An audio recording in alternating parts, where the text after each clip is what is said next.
Good morning, I'm Neva Manu, and this is your morning news fix for Wednesday, 11th of December.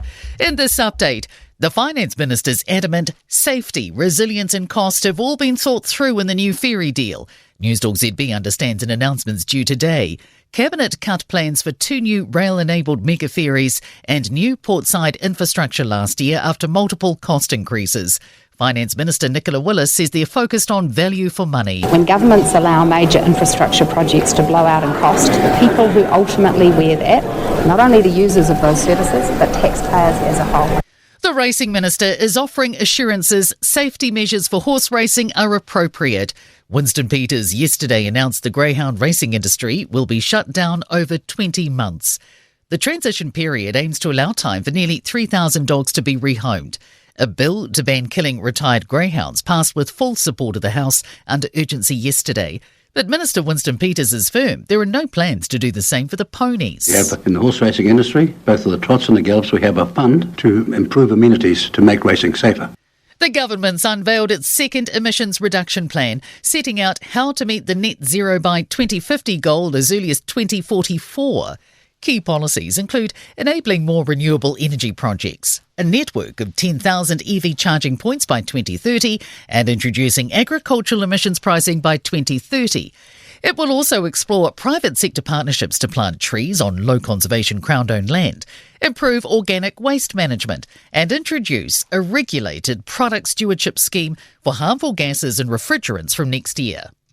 Scientists and researchers working for the government have been given advice on retirement and potentially moving to Australia. The Environmental Science and Research Agency is disestablishing 64 roles, 10 of which are vacant, and creating 24 jobs.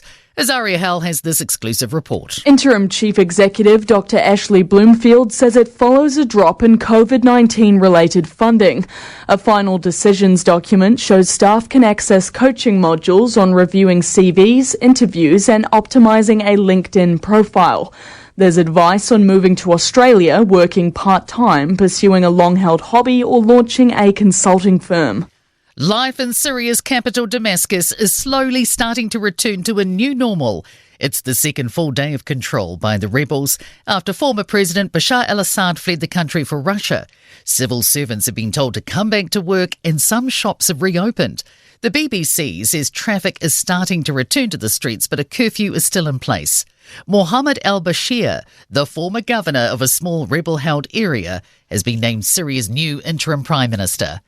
In sport, aggravated rape charges against 2 French Test rugby players have been dismissed by a court in Argentina. 21-year-olds Hugo Oredu and Oscar Jaegu were arrested days after making their international debut in Mendoza in July. They were accused of raping a woman in a hotel room, but said the sex was consensual. The Perth Wildcats have tabled the biggest offer in Australian Basketball League history in order to keep American star Bryce Cotton beyond this season. WNBA basketballer Caitlin Clark has been named Time Magazine's Athlete of the Year.